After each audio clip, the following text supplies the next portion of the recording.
جميع انواع العبادات لله تبارک و تعالی۔ سورۃ الانعام تفسیر ابن کثیر۔ الحمد للہ رب العالمین والصلاة والسلام علی اشرف الانبیاء وسید المرسلین سیدنا محمد وعلی آلہ وصحابہ اجمعین۔ اللہم صل علی سیدنا محمد وعلی آل سیدنا محمد کما صلیت علی ابراہیم وعلی آل ابراہیم فی العالمین انک حمید مجید۔ اعوذ باللہ من الشیطان الرجیم، بسم اللہ الرحمن الرحیم۔ قل اننی ہدانی ربی الی صراط مستقیم دینا قیما ملۃ ابراہیم حنیفا وما کان من المشرکین۔ قل ان صلاتی ونسکی ومحیای ومماتی للہ رب العالمین لا شریک لہ وبذلک امرت وانا اول المسلمین۔ قال المؤلف والمفسر رحمہ اللہ تعالی ادام النفع بعلومہ وعلومکم فی الدارین آمین الی ان قال یقول تعالی آمرا نبیہ صلی اللہ علیہ وسلم سید المرسلین ان يخبر بما انعم به عليه من الهداية الى صراطه المستقيم الذي لا اعوجاج فيه ولا انحراف۔ اب مفسر رحمۃ اللہ علیہ اس آیت کی تفسیر بیان فرماتے ہیں کہ اللہ تبارک و تعالی نے اپنے نبی صلی اللہ علیہ وسلم سید المرسلین سید الاولین والآخرین کو فرمایا کہ ان یخبر بہ، کہ وہ اپنی امت کو بتلائیں جو اللہ نے ان پہ انعام کیا ہے، ہدایت کے ساتھ بھیجا اور صراط مستقیم کی ہدایت فرمائی جس کے اندر کوئی کجی نہیں ہے، کوئی ٹیڑھا پن نہیں ہے۔ دیناً قیما، ایسا دین جو قائم ہے اور ثابت ہے اور حق ہے۔ ملت ابراہیم حنیفہ، اور راستہ ابراہیم علیہ السلام کا، حنیفاً جو سب کو چھوڑ کے اللہ کی طرف مڑنے والے ہیں۔ وما کان من المشرکین، اور ابراہیم علیہ السلام نہیں تھے شرک کرنے والوں میں۔ یہ رد ہے کفار مکہ پہ، مشرکین مکہ پہ جو دعویٰ کرتے تھے کہ ہم ملت ابراہیم پہ ہیں۔ اللہ نے فرمایا بدبختو تم مشرک ہو، وہ تو شرک کرنے والے نہیں تھے، وہ تو بتوں کو توڑنے والا تھا اور تم بتوں سے اللہ کے گھر کو بھرنے والے۔ جیسے اللہ نے فرمایا من یرغب عن ملت ابراہیم الا من صفی نفسہ، کون ہے جو ابراہیم علیہ السلام کے راستے سے منہ پھیرے مگر وہ جو دل کا اندھا ہے۔ وقولہ وجاہدوا فی اللہ حق جہادہ هو اجتباکم، اللہ کے راستے میں کوشش کرو، اللہ کے راستے میں سعی کرو، اسی نے تم کو چن لیا ہے۔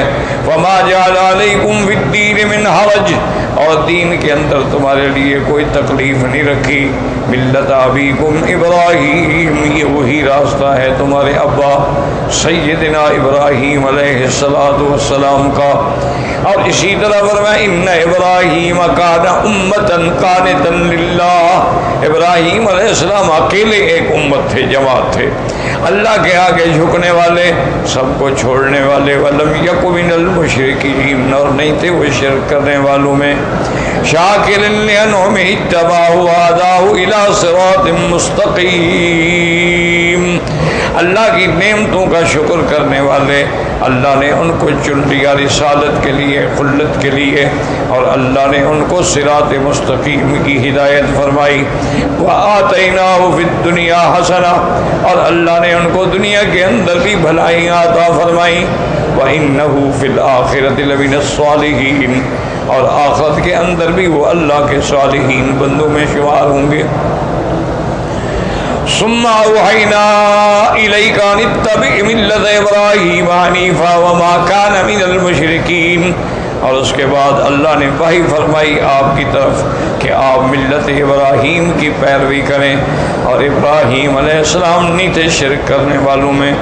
وَلَيْسَ يَلْزَمُ مِنْ كَوْنِهِ فَأَمَرَ بِاتِّبَاعِ مِلَّةِ إِبْرَاهِيمَ الْحَنِيفِيَّةِ أَنْ يَكُونَ إِبْرَاهِيمَ أَكْبَرَ مِنْهُ فِيهَا لِأَنَّهُ عَلَيْهِ السَّلَامُ قَامَ بِهَا قِيَامًا عَظِيمًا وَأَكْمَلَتْ لَهُ إِكْمَالًا تَامًّا لَمْ يَسْبِقْهُ أَحَدٌ إِلَى هَذَا الْكَمَالِ وَلِهَذَا كَانَ خَاتَمَ الْأَنْبِيَاءِ وَسَيِّدُ وَلْدِ آدَمَ على الإطلاق وصاحب المقام المحمود الذي يرغب إليه الخلق حتى الخليل علیہ السلام۔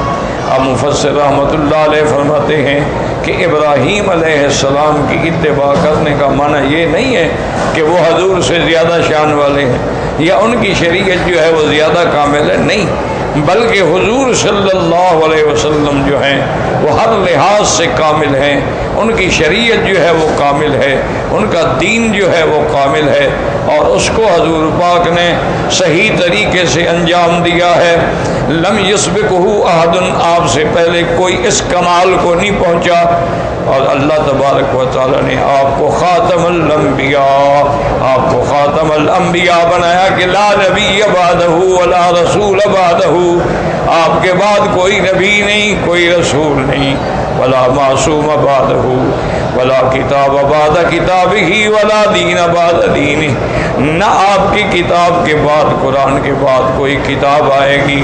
اللہ نے قرآن پہ اپنا وحی تام کر دیا ہے اور حضور پاک پہ نبوت مکمل کر دی ہے، اور یہ بالاتفاق ہے کہ آپ سید ولد آدم، اللہ نے جتنی آدم علیہ السلام کی اولاد بنائی ہے سب کے سردار حضرت محمد مصطفیٰ صلی اللہ علیہ وسلم ہیں، وصاحب المقام المحمود، اور مقام محمود حضور صلی اللہ علیہ وسلم کے لیے ہے، اور مقام محمود ایسا مقام ہے جس کی رغبت حضرت خلیل بھی کرتے رہے، لیکن وہ مقام صرف حضرت محمد مصطفیٰ صلی اللہ علیہ وسلم۔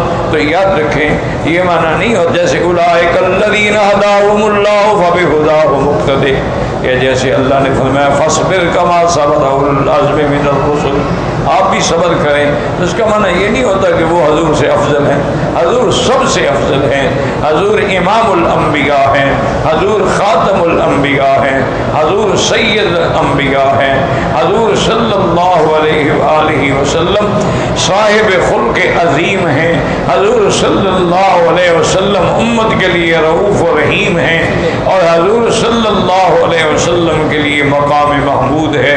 اسی لیے حضور نے فرمایا کہ قیامت والے دن لواء الحمد فی یدی، وہ حمد کا پرچم میرے ہاتھ میں ہوگا، ابونا آدم تحت لوائی ولا فخر لی، ابونا ابراہیم تحت لوائی ولا فخر لی، او کما قال، فرمایا کہ حتیٰ کہ میرا ابا آدم بھی میرے پرچم کے نیچے ہوگا، میرا ابا ابراہیم بھی میرے پرچم کے نیچے ہوگا۔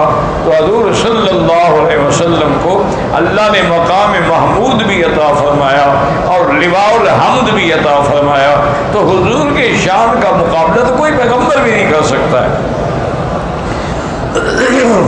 اسی لیے حضور فرماتی ہیں کہ قیامت والے دن انا اول من تنشق عنہ القبر، سب سے پہلے میری قبر مبارک کو کھولا جائے گا، اور اسی طرح حضور پاک نے فرمایا انا اول شافع و اول مشفع، سب سے پہلے امت کی شفاعت کرنے والا بھی میں ہوں گا، اور سب سے پہلے میری شفاعت قبول ہوگی۔ وانا خطیبہم اذا سکتوا، جب انبیاء خاموش کھڑے ہوں گے تو اس وقت میں بولنے والا ہوں گا، اور فرمایا انا اول من اقرأ باب الجنہ، سب سے پہلے میں جنت کا دروازہ کھول کے داخل ہوں گا، باقی سب میرے بعد میں آئیں گے۔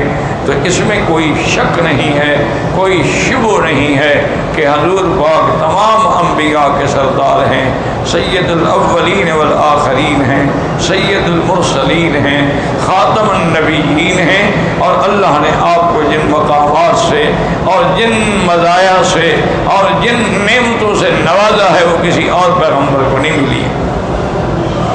وقد قال ابن حدثنا محمد بن عبد الله بن حفص قال حدثنا احمد بن عصام قال حدثنا ابو داود الطيالسي قال حدثنا شعبہ قال انبانا سلمة بن كهيل سمعت ذر بن عبد الله الحمداني يحدث عن ابن ابزة عن ابيه رضي الله عنه قال كان رسول الله صلى الله عليه وسلم اذا اصبح قال اصبحنا على ملة الاسلام وكلمة الاخلاص ودين نبينا محمد صلى الله عليه وسلم وملة ابينا ابراهيم حنيفا وما كان من المشركين. اب حضرت فرماتی ہیں کہ حضور صلی اللہ علیہ وسلم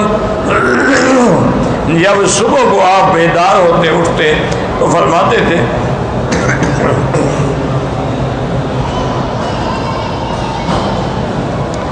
اصبحنا علی ملت الاسلام، الحمدللہ کہ ہم نے اسلام پہ صبح کی اور کلمہ اخلاص یعنی لا الہ الا اللہ محمد رسول اللہ، اس کلمے پہ ہم نے صبح کی اور دین پیغمبر حضرت ابراہیم علیہ السلام پہ صبح کی، اور ابراہیم نہیں تھے شرک کرنے والوں میں.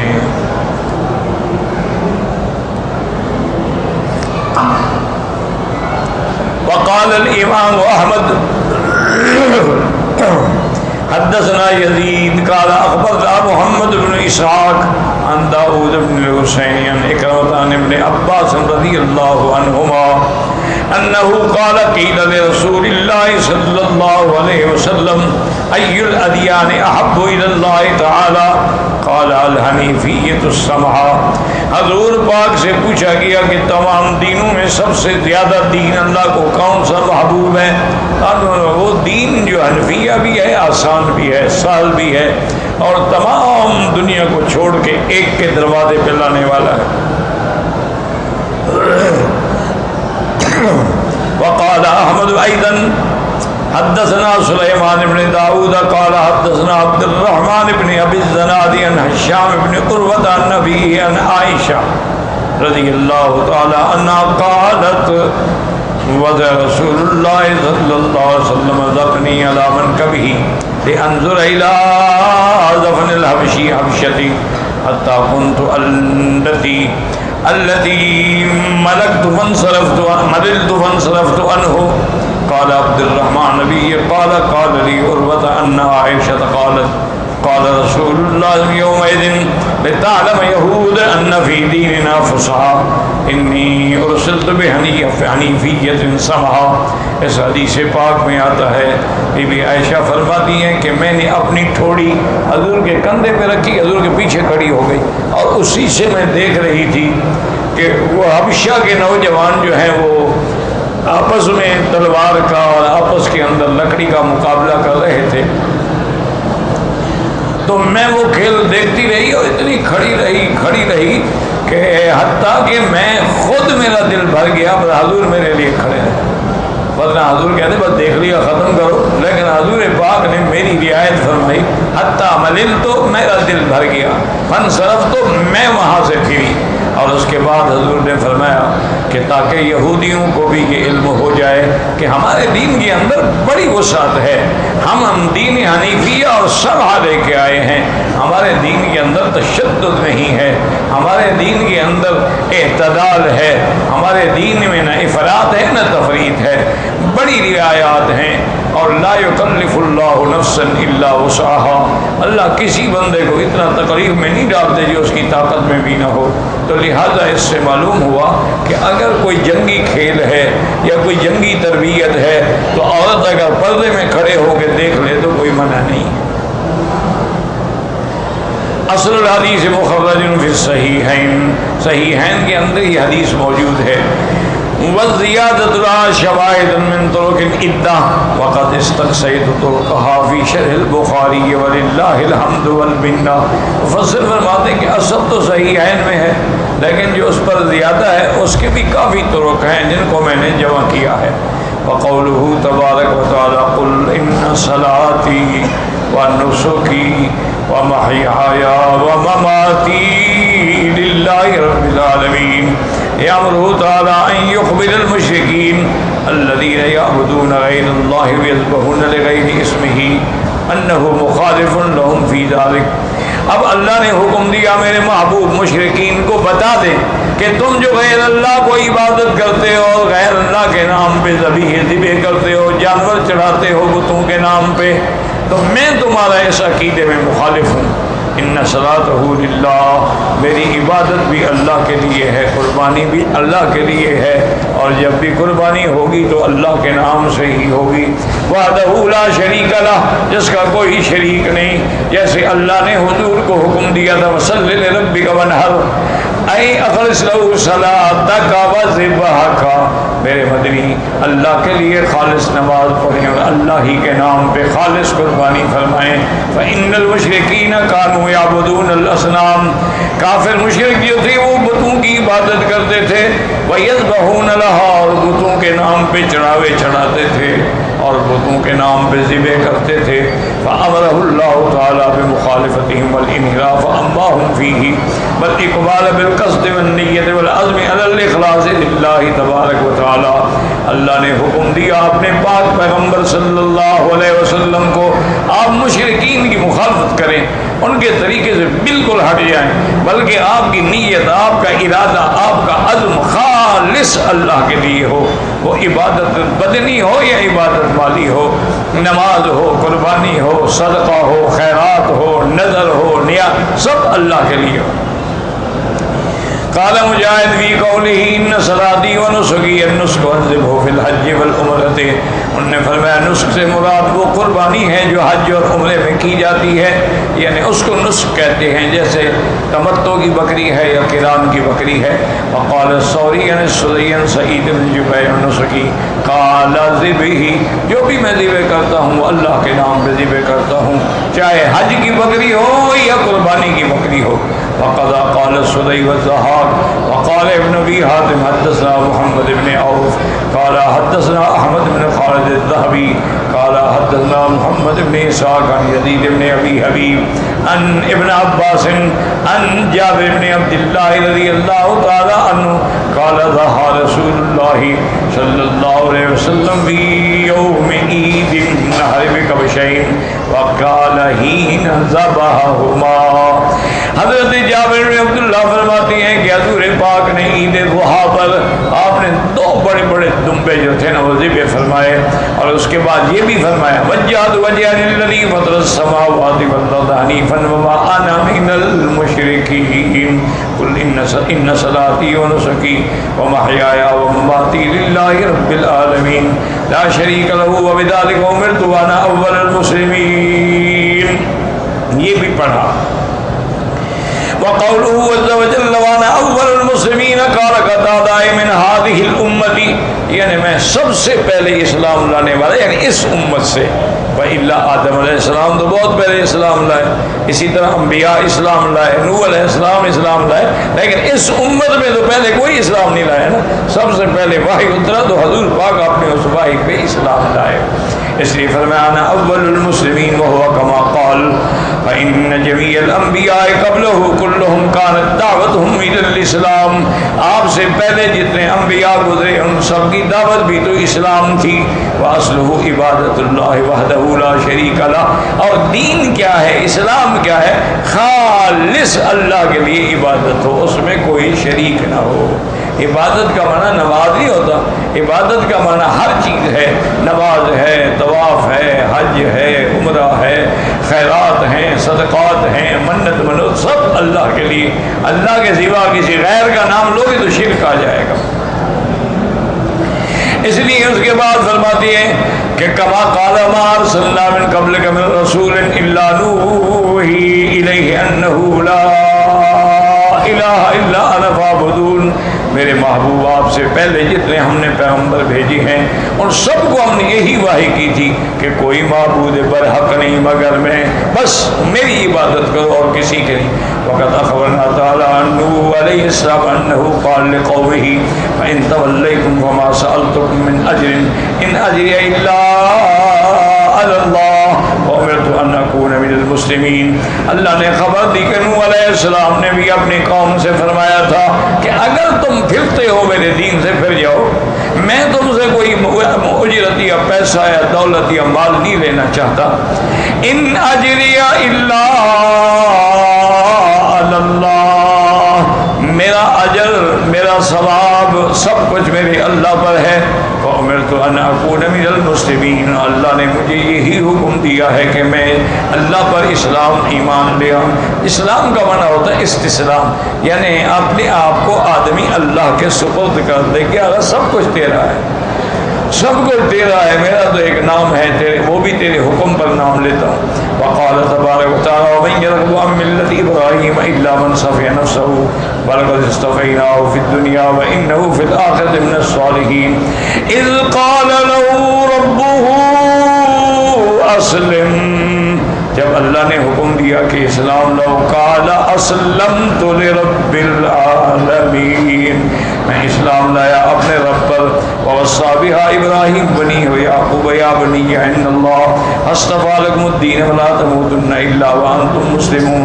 اور اسی طرح ابراہیم علیہ السلام نے اپنی اولاد کو وصیت فرمائی، حضرت یعقوب کو وصیت فرمائی کہ میرے بیٹے اللہ نے تمہارے لیے یہ دین چن لیا ہے، فلا تموتن الا وانتم مسلمون، اس حال میں نہ مرو مگر کہ تم مسلم، یعنی حالت اسلام میں موت ہے. مفسر کا مقصد کیا ہے کہ اسلام تو سب لے آئے ہیں لیکن حضور اپنی امت میں پہلے ہیں، اس لیے وہ آیات وقال یوسف علیہ السلام رب قد آتیتنی من الملک وعلمتنی من تعویل الاحادیث فاطر السماوات والارض انت ولی فی الدنیا والآخرہ توفنی مسلما والحقنی بالصالحین. اللہ تو نے مجھے ملک عطا فرمایا ہے، تو نے مجھے تعبیر رویا کا علم عطا فرمایا ہے، تو ہی سب سے پہلے آسمانوں اور زمینوں کے پیدا کرنے والا ہے بغیر کسی نمونے کے. انت ولی فی الدنیا، آپ ہی میرے وارث ہیں، آپ ہی میرے ناصر اور ولی ہیں. توفنی مسلمن، یا اللہ مجھے اسلام پہ موت دینا، والحقنی بالصالحین، اور صالحین کی جماعت میں شریک فرمانا. اسی طرح موسیٰ علیہ السلام نے فرمایا یا قوم ان کنتم آمنتم باللہ فلیتوکلوا ان کنتم مسلمین، اگر تم اللہ پر ایمان لائے اسی پہ آسرا کرو. فقالوا علی اللہ توکلنا ربنا لا تجعلنا فتنة للقوم الظالمین، نے کہا یا اللہ ہم نے آپ پہ بھروسہ کیا ہے، آسرا کیا، توکل کیا، یا اللہ ہمیں ظالموں کے قوم کا فتنے میں نہ ڈال دینا. ونجنا برحمتک من القوم الکافرین، اور اپنی رحمت سے ہمیں کافروں کی قوم سے نجات عطا فرما دے. وقال تعالی انا انزلنا التوراۃ فیہا ھدی ونور یحکم بها النبیون الذین اسلموا للذین ھادوا والربانیون والاحبار، ہم نے تورات اتاری، اس میں ہدایت بھی تھا اور نور بھی تھا، اور اسی کے اندر اللہ نے حکم دیا تھا تمام انبیاء کو کہ اللہ پر ایمان لائیں. للذین ھادوا، یہودیوں کو بھی، ربانیوں کو بھی، ان کے احبار علماء کو بھی. اور اسی طرح وَإِذْ أَوْحَيْتُ إِلَى الْحَوَارِيِّينَ أَنْ آمِنُوا بِي وَرَسُولِي قَالُوا آمَنَّا وَاشْهَدْ بِأَنَّنَا مُسْلِمُونَ.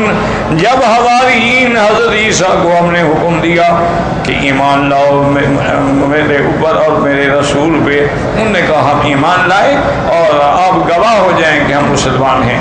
فاخبر تعالیٰ انہ بعث رسولہ بالاسلام، اللہ نے ان آیات میں خبر دی کہ اللہ نے جتنے پیغمبر بھیجے اسلام کے ساتھ بھیجے. ولكنهم متفاوتون فيه بحسب الشرائع الخاصة التي ينسخ بعضها بعضا. اللہ نے خبر دی کہ تمام انبیاء کا دین اسلام ہے، ہاں مسائل فروعی جو ہیں ان کے اندر ہر شریعت میں اختلاف ہے، لیکن اصول جو ہے وہ ایک ہے.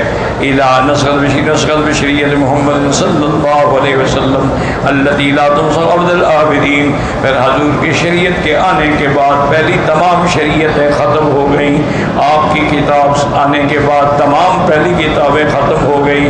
یہ آپ کی شریعت ہے جو قیامت تک منسوخ نہیں ہوگی. ولا تزال قائمۃ منصورۃ وعلامها منشورۃ الی قیام الساعہ، ہمیشہ یہ جماعت جو ہے دین کی مدد، اللہ کی مدد سے قائم رہے گی اور اس کے جھنڈے ہمیشہ بلند رہیں گے قیامت تک. ولہذا قال علیہ السلام نحن معاشر الانبیاء اولاد اللہ دیننا واحد، ہم تمام انبیاء جو ہیں بھائی ہیں اللتی، اللتی کہتے ہیں جس کا باپ ایک ہو لیکن ماں الگ الگ ہو۔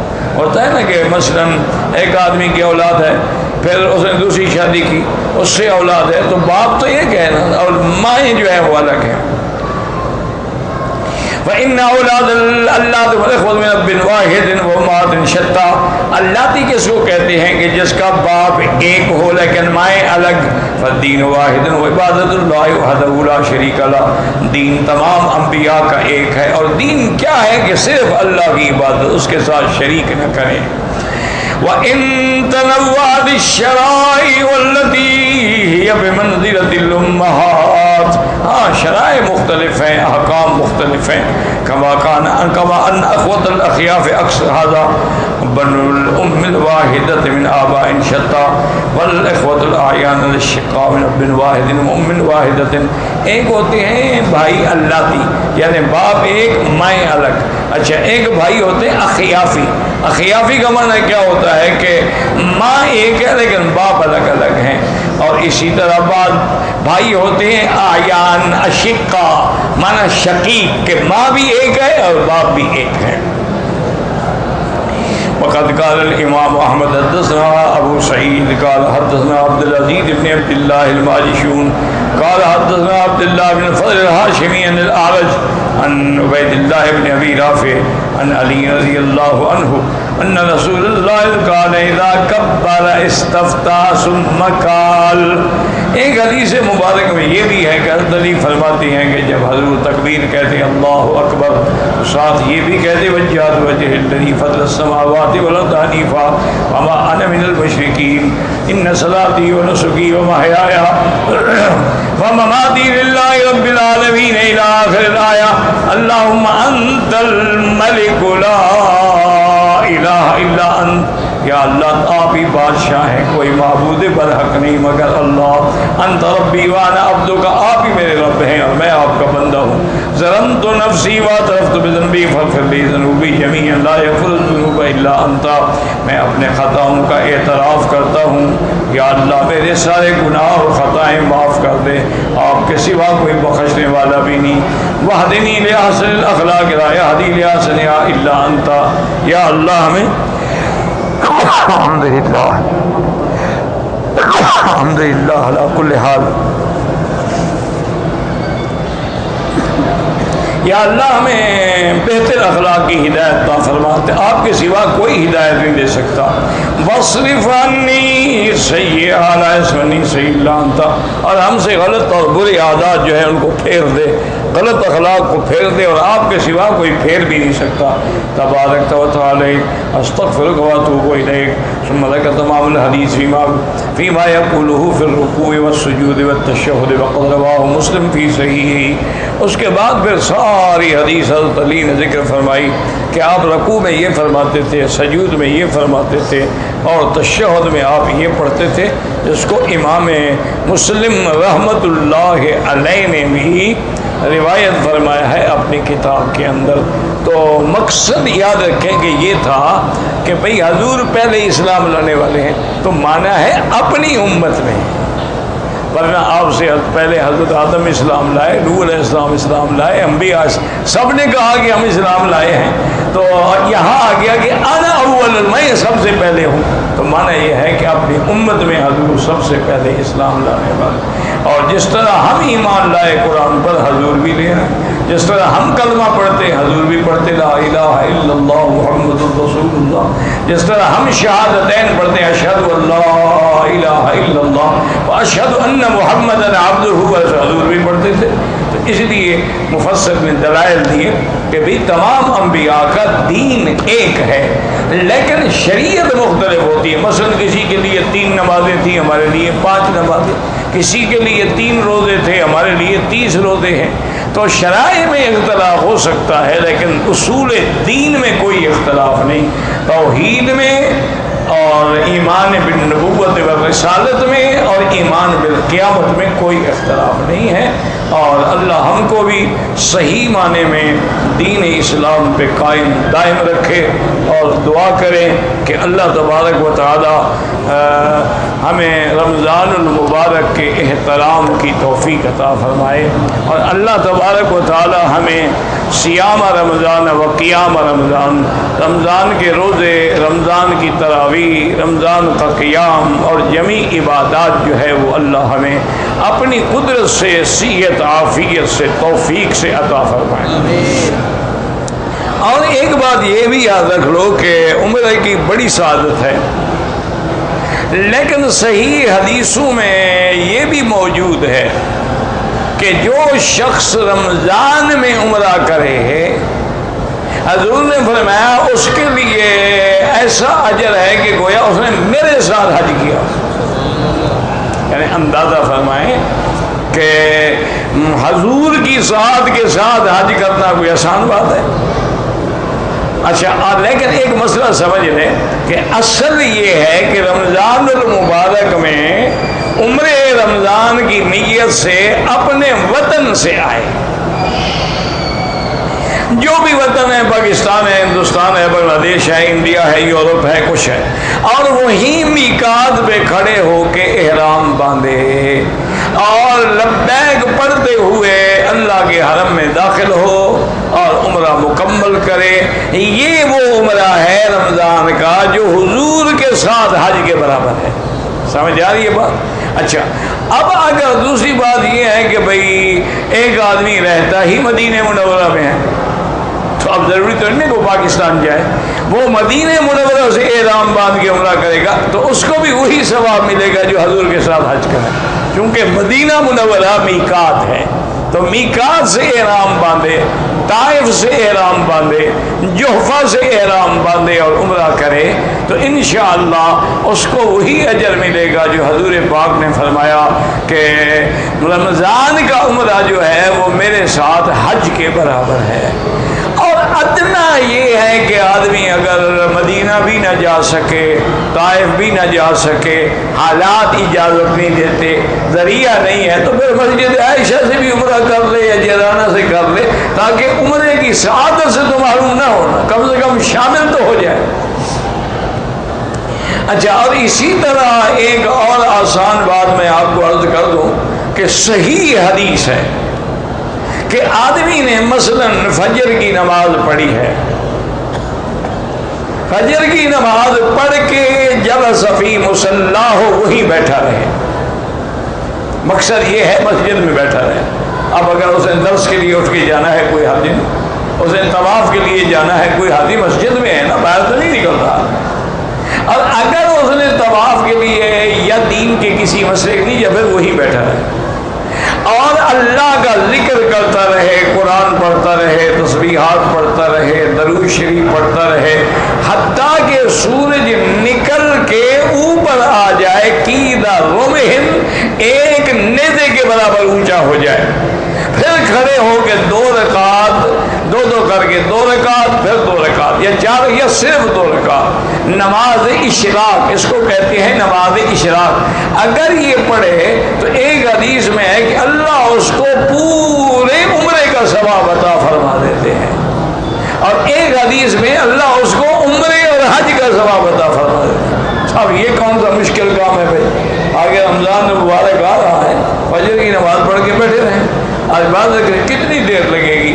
زیادہ سے زیادہ آدھا پونا گھنٹہ، کیونکہ اور یہ جو گھڑیوں میں لکھا ہے نا شروق کا ٹائم، یہ سورج نکلنے کا ٹائم ہے، یہ نماز اشراق کا ٹائم نہیں ہے، یاد رکھو۔ یہ جو گھڑیوں میں لکھا ہے نا شروق، تو شروق کا معنی کیا ہے؟ سورج کا نکلنا۔ تو اس کے بعد کم از کم 17 منٹ، نہیں تو بہتر یہ ہے کہ 20 منٹ انتظار کر کے پھر کھڑے ہو کے 2 رکعت پڑھ لے، تو اللہ تبارک و تعالیٰ اس کو پورے عمرے کا ثواب عطا ہو۔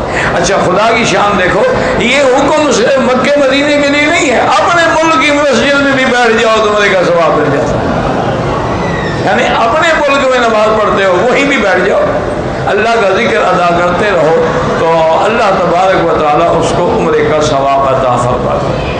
اور تیسری بات یہ یاد رکھیں کہ رمضان المبارک میں خاص طور پر اپنی نظر کو گناہوں سے بچائیں. سب سے بڑی بری چیز جو ہے نظر ہے. اس لیے آتا ہے کہ سہم مسموم من سہام ابلیس، کہ نظر جو ہے یہ شیطان کے زہریلے تیروں میں سے ایک تیر ہے. تو اس لیے حضور نے فرمایا تھا حضرت علی اگر نظر پڑ جائے پھر دوسری نہ ڈالنا، بس نظر جھکا لے. اور اگر آپ نے روزہ رکھا ہوا ہے اور نظر غیر محرم پہ ہے پھر روزے کا کوئی فائدہ نہیں. آپ نے روزہ رکھا ہوا ہے اور لوگوں کی غیبت کر رہے ہیں، گلہ کر رہے ہیں، لوگوں پہ بہتان لگا رہے ہیں، جھوٹ بول رہے ہیں، سود کھا رہے ہیں، تو پھر روزے رکھنے کا کوئی نہیں. فرمایا اللہ کو تیرے بھوکے مرنے کی کوئی ضرورت نہیں کہ تم بھوکے مرو یا پیاسے مرو، لیکن اگر تم غیبت سے باز نہیں آئے، جھوٹ سے باز نہیں آئے.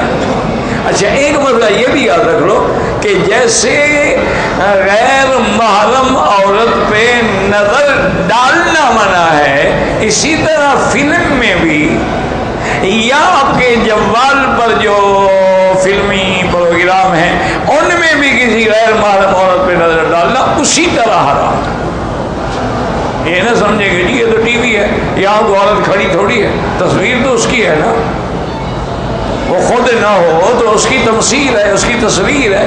تو اس لیے خاص طور پہ رمضان المبارک میں ان چیزوں سے بچیں. اور دوسری یاد رکھیں کہ رمضان المبارک میں افضل عبادت یہ ہے کہ قرآن شریف زیادہ پڑھیں، چونکہ رمضان میں قرآن اترا ہے اور قرآن اور رمضان کا چولی دامن کا ساتھ ہے.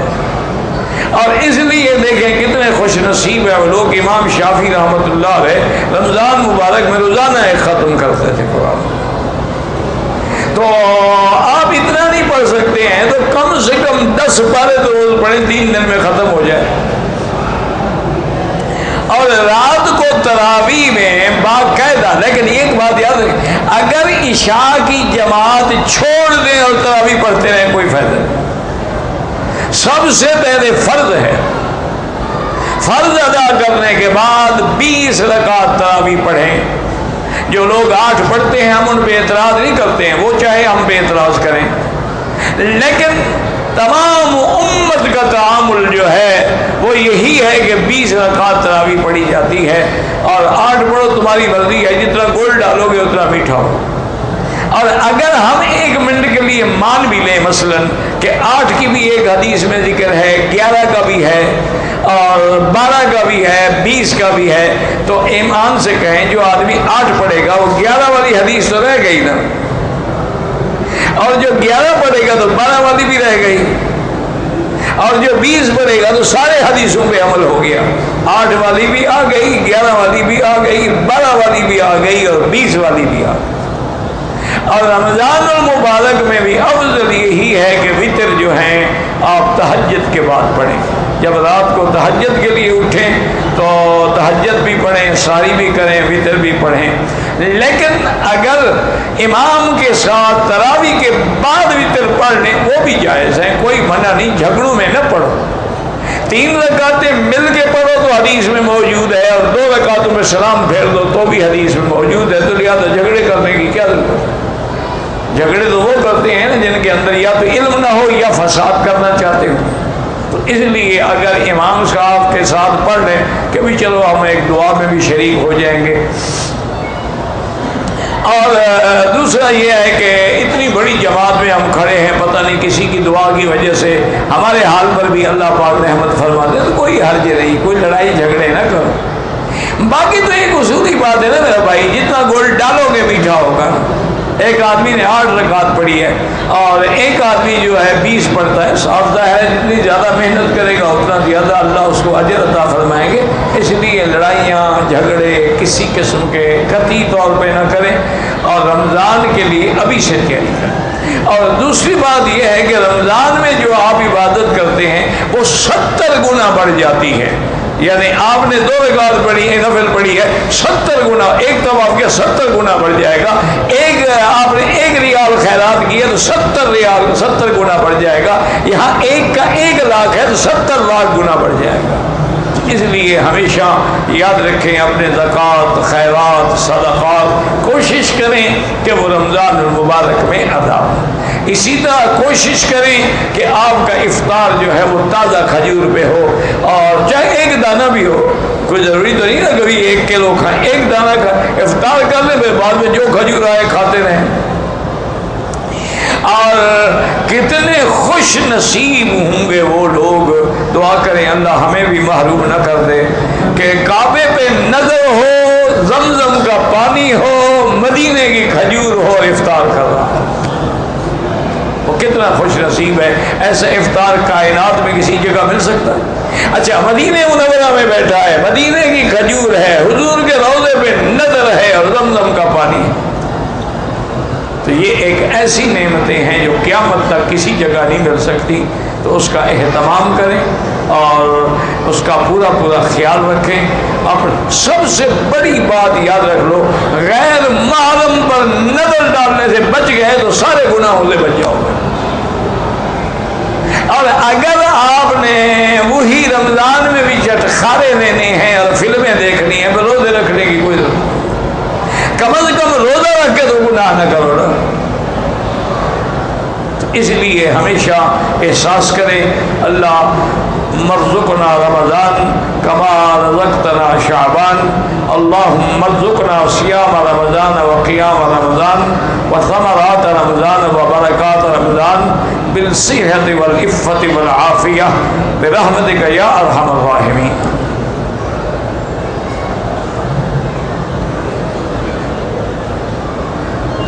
گزارش یہ ہے جی کہ 15 شعبان کی رات کی عبادت کے لیے مجھے کسی صحیح حدیث مبارک میں کوئی حدیث نہیں ملی، آپ کو ملی ہے تو الحمدللہ، ورنہ کسی صحیح حدیث میں سیاستہ میں نہیں ہے۔ باقی تمام بزرگ اس رات کی اہمیت دیتے ہیں، آپ بھی عبادت کریں، نماز پڑھیں، طواف کریں، قرآن پڑھیں، کوئی منع تو نہیں ہے نا، لیکن ایک یہ ہے کہ اس کو یہ سمجھنا کہ اسی رات میں رزق تقسیم ہوگا، یہ بات غلط ہے۔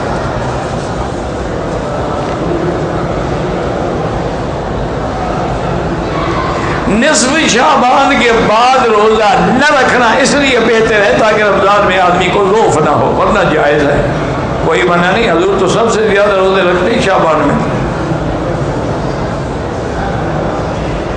کوئی خاص عبادت مقرر نہیں ہے۔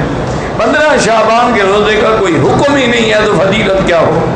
ہاں جو لوگ 13، 14، 15 رکھتے ہیں وہ رکھے۔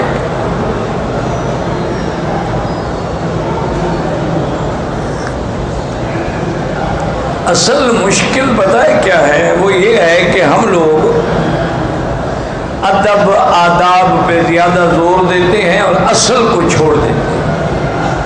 مثلا ہمارے ملکوں میں اذان ہو رہی ہے اور کہیں بھائی چپ کرو، اذان ہو رہی ہے، اذان میں بات کرتے ہو یار، بڑا بد تہذیب آدمی ہے۔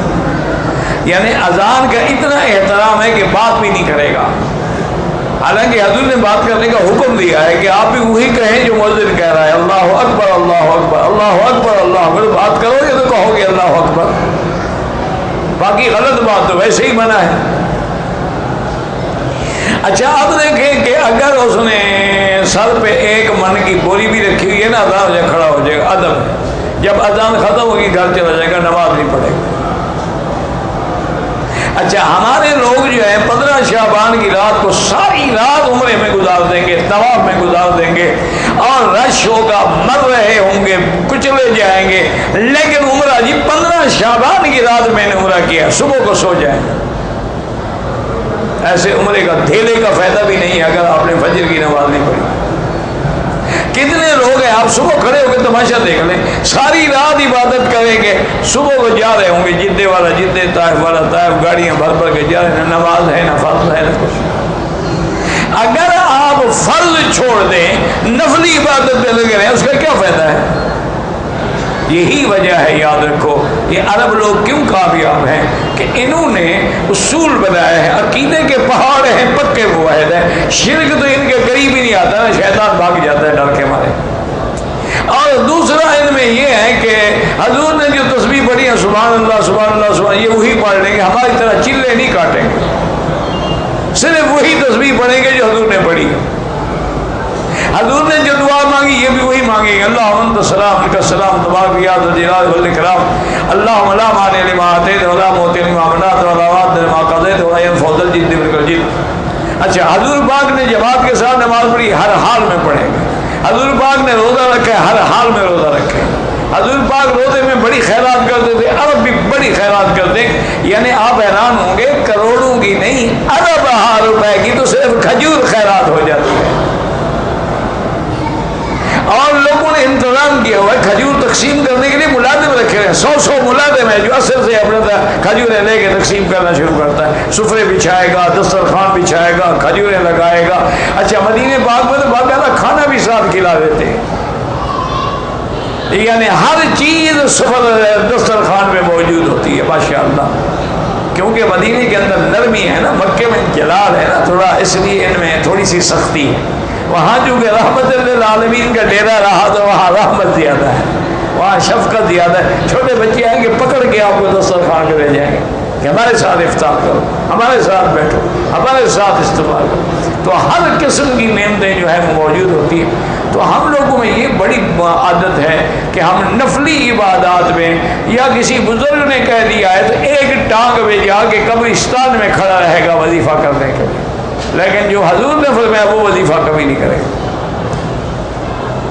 انا للہ و انا الیہ. ورنہ کون سی ایمان سے کہو نیکی ہے جو حضور نے نہیں بتلائی, کون سے برائی ہے جیسے حضور نے منع. بھائی حضور نے تو یہ بھی سکھلایا ہے کہ بیوی کے ساتھ کیسے لیٹنا ہے. حضور نے تو یہ بھی فرمایا ہے کہ بیوی کے ساتھ ملاعبت کیسے کرو. حضور نے تو یہ بھی سکھلانا ہے کہ کپڑے اتارنے سے پہلے کیا پڑھنا ہے. اللہم جنب الشیطان عنا وجنبنا ما رزقنا منہ, تاکہ تیری اولاد میں شیطان کا حصہ نہ ہو جائے. یہی وجہ ہے نا اولاد نافرمان ہیں کہ دونوں میاں بیوی حیوان بن کے کپڑے اتار کے ننگے ڈانس کر رہے ہیں, تو آگے اولاد جو ہے وہ بھی اسی طرح پر شیطان پیدا ہو, اس میں شیطان کا حصہ ہوتا ہے. اسی لیے بی بی مریم کی ماں نے جب منت مانی تھی تو قرآن میں انی اعیذھا بک وذریتھا من الشیطان الرجیم, یا اللہ میں تیری پناہ پکڑتی ہوں کہ میری اولاد اور اس کی آگے اولاد جو ہے اس کو شیطان رجیم کے حملے سے بچانا. تو حضور نے ہمیں کیا نہیں سکھلایا ہے, یہ کسی روایت مبارک میں. بہرحال ہاں اس کو لیلہ مبارکہ شان والی رات ہے, برکت والی رات ہے, رحمت والی رات ہے, لیکن خود بنا لینا چاہیے کہ روزہ ایک رکھو 15 کا, یا رات کو جاگو اور رات کو آپ کا رزق لکھا جائے گا تو آپ جاگیں گے تو زیادہ لکھا جائے گا, سوئیں گے تو کم لکھا جائے گا. یہ باتیں محض خیالات ہیں. اللہ رزق ہمارے پیدا ہونے سے بھی پہلے لکھ چکے ہیں, ابھی ہم پیدا بھی نہیں ہوئے تھے.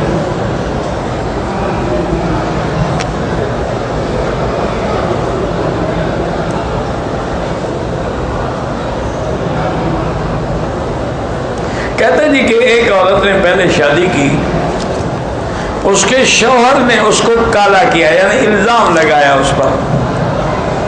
یہ ہمارے بلوچ برادری جو ہے نا اللہ ہدایت دے, یہ کالا کالی اور کالا کاری یہ ان میں ایک بہت بڑی ہے, الزام لگاتے ہیں. انا للہ و انا الیہ راجعون. اچھا غیرت مند ایسے ہیں قتل کر دیتے ہیں.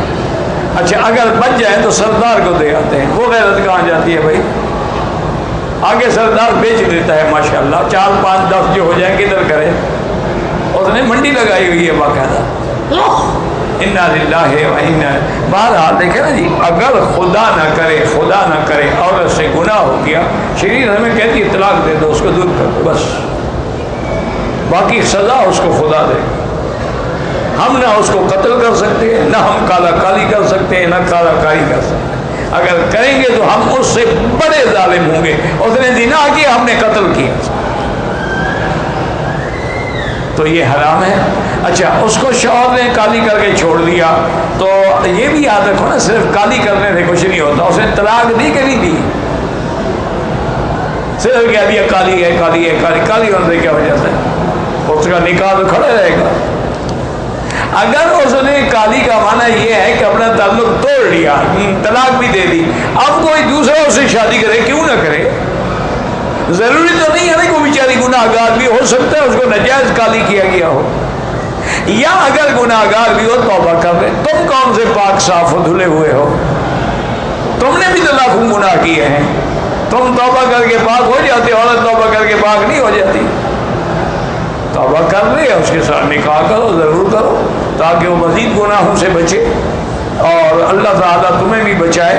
تو یہ کوئی لیکن یہ پتہ کرو کہ پہلے خاوند نے طلاق دی یا نہیں دی۔ اگر صرف یعنی رسم جاہلیت کے مطابق جی کالی ہے تو اس سے وہ نہیں دور ہو سکتی، وہ اسی کے نکاح میں ہے، کالی ہے یا سفید ہے۔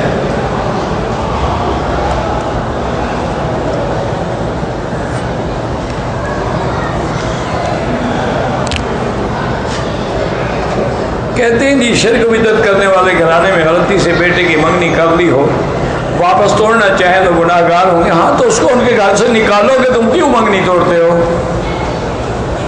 بھائی منگنی کر رہی ہے، کافر تو نہیں ہے نا، ان کو لے آؤ، لڑکی کو مسلمان کرو، توبہ کراؤ، اس کو موحد بناؤ۔ منگنی توڑ دو گے وہ تو اور شرک میں پڑی رہے گی نا۔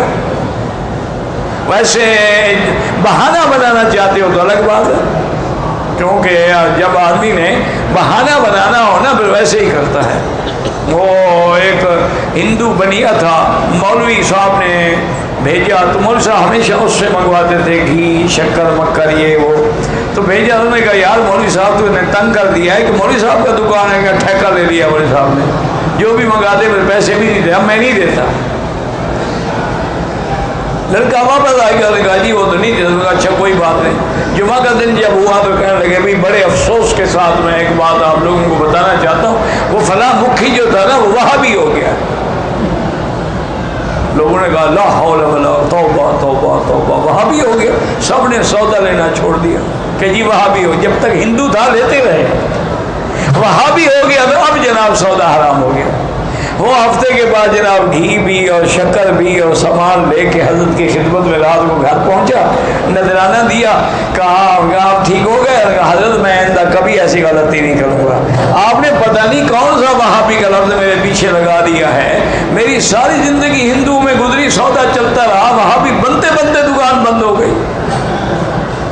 تو دوسرے جمعہ نے کہا بھی حضرات آپ کو مبارک ہو، اس مکھی نے وہابی ہونے سے توبہ کر لی، اب ہندو تو وہ ہے، وہاں بھی نہیں ہے۔ انا للہ و انا الیہ راجعون۔ دعا کرو بس اللہ ہمارے حال پہ رکھ، دعا کیا کرو۔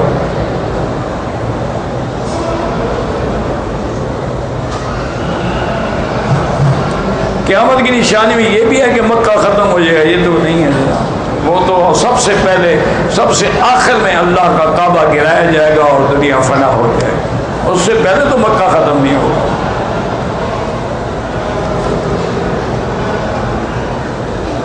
اگر کوئی عورت عمرے پہ آ رہی ہے اور وہ دوائی یا انجیکشن لگوا لیتی ہے کہ مجھے حیض نہ آئے، کوئی حرج نہیں، لیکن پہلے لگوا لیں، یہ نہیں کہ حیض آئے تو پھر اس وقت انجیکشن لگوا کے بند کریں، نہیں، آنے سے پہلے لیڈی ڈاکٹر کے مشورے سے دوائی یا انجیکشن جو بھی ہو وہ لے لیں تاکہ اس کو حیض نہ آئے اور سکون سے وہ بیچاری عمرہ کر لے، ٹھیک ہے۔ اگر عورت حرم میں موجود ہے تو وہ بھی جمعہ پڑھے گی جیسے مرد جمعہ پڑھتے ہیں، یعنی عورت کو جمعہ اللہ نے اس پہ واجب نہیں کیا کہ گھر سے نکل کے جمعہ کے لیے ضرور آئے، موجود ہے تو جمعہ پڑھے گی، وہ کیوں امام جمعہ پڑھائے گا، یہ تو گھر پڑھے گی۔ عجیب بات ہے، مسئلے خود گھڑتے ہیں ہمارے لوگ۔ انا للہ و انا الیہ راجعون۔ کہتے ہیں کہ گھڑی یا انگوٹھی بائیں ہاتھ میں بائیں میں پہنے، دائیں میں پہنے، سب میں جائز ہے، کوئی مشکل نہیں۔ کون سا گھڑی پہننا سنت ہے کہ اس کو دائیں ہاتھ میں پہنو؟ کسی میں بھی پہنو، جیب میں پہنو، بائیں میں پہنو، دائیں پاؤں میں باندھ لو، کوئی مسئلہ نہیں۔ اب تو یہ جان بھی چھوٹ جائے گی نا، اب تو ٹیلی فون اپنا جو ہے نا آپ کی جگہ اس میں گھڑی ٹائم آ جاتا ہے نا، اس لیے اب لوگ ایسا ایسا گھڑیاں چھوڑ دیں گے۔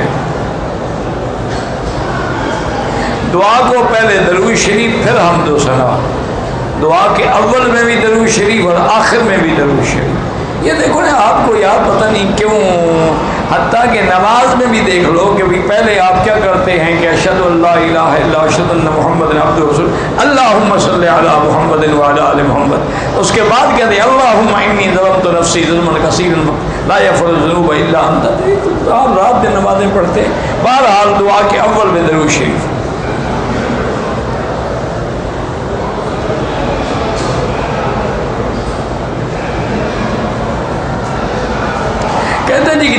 محلہ میں گئے تھے، جو وہاں سب سے آگے جا کر گیٹ اور جالیوں کے اندر قبریں ہیں کس کی ہیں اللہ کو پتہ، مجھے کیا پتہ۔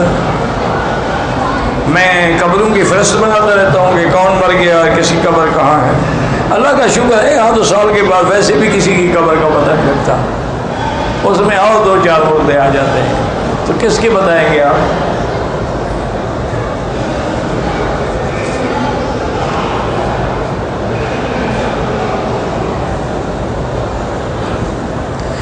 میں پاکستان میں ہوں، پہاڑوں میں زمین ہے، اللہ عالم حکومت کی ہے یا نہیں ہے، میں قبضہ کر کے وہاں رہائش رکھ سکتا ہوں بالکل۔ ویسے دیکھو جی شریعت میں تو یہ ہے کہ زمین اسی کی ہے، زمین کو آباد کرے۔ من احیا ارضا میتۃ، جو آدمی مردہ زمین کو زندہ کرے اس کی ہے۔ لیکن یہاں تو حکومتیں اسلام والی ہیں نہیں، بہتر یہ ہے کہ کم از کم علاقے والوں سے پتہ کر لو، ایسا نہ ہو کہ گھر بنا بیٹھو اور پھر آپ کو پریشانی لاحق ہو۔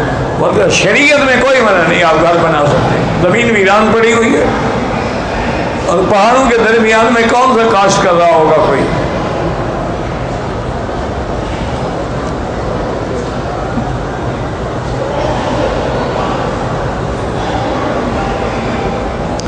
میرا چھوٹا تھا والد فوت ہو گیا، والد صاحب کے بہن کے لڑکے نے میری والدہ سے شادی کر لی ہے، ابھی مجھے کہتے ہیں نکاح نہیں حرام ہے، میں کیا کروں؟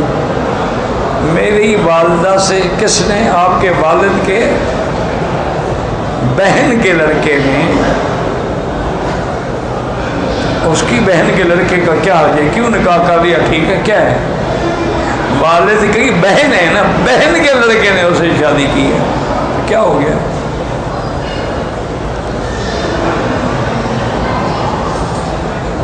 قصبے کی مسجد میں میرا بھائی گزارش یہ ہے کہ امام ابو حنیفہ رحمۃ اللہ علیہ فرماتے ہیں کہ جمعہ وہاں ہوتا ہے جہاں قصبہ ہو، دکانیں ہوں، بازار ہو، ضرورت کی چیزیں ملتی ہوں، آبادی ہو، وہاں جمعہ ہوتا ہے۔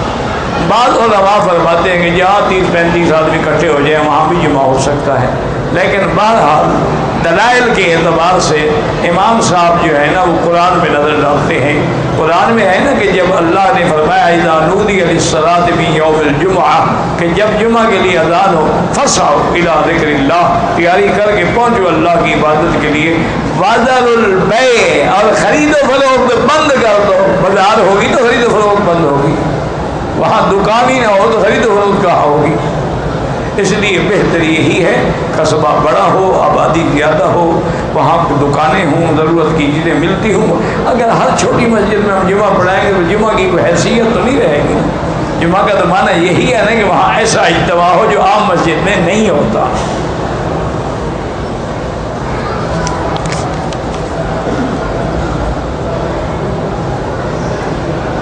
میرے دوست عمرے کے لیے آئے ہیں، احرام نہیں باندھا، مکے میں آ کر مسجد عائشہ سے احرام باندھا ہے، عمرہ کر کے سر بھی نہیں مڑایا، ماشاءاللہ کینچی سے چوٹیاں کرائی، عمرہ بھی دوبارہ کرے اور ایک بکری دم بھی ادا کرے۔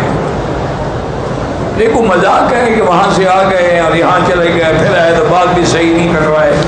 کوئی ڈرامہ کرنے آتے ہیں یا عمرہ کرنے آتے ہیں؟ عمرہ کرنا ہے، عالم سے پوچھو میں نے کیا کرنا ہے، یا کوئی چھوٹی سی کتاب لے لو عمرے والی پڑھ لو۔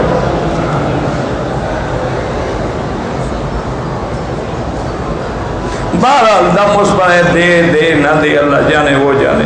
حلالے کے بغیر تو وہ عورت پہلے خاوند پہ حلال ہی نہیں ہو سکتی، جائز کیوں نہیں؟ جائز تو ہے، لیکن یہ کرائے پر حلالہ کرانا جائز نہیں ہے۔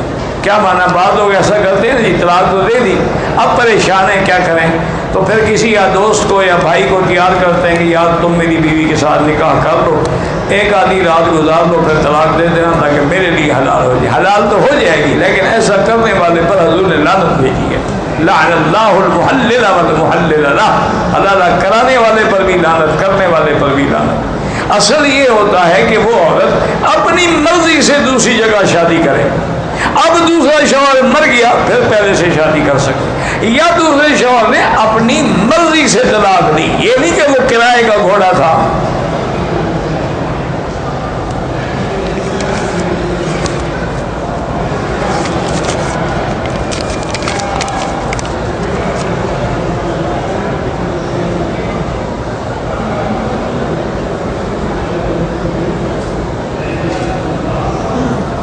میں آپ کے بیانات سن کے الحمدللہ مجھے فائدہ ہوتا ہے۔ اللہ آپ کو حرمین کی زیارت بھی نصیب کرے اور اللہ پاک صحیح عقیدے پہ بھی قائم رکھے۔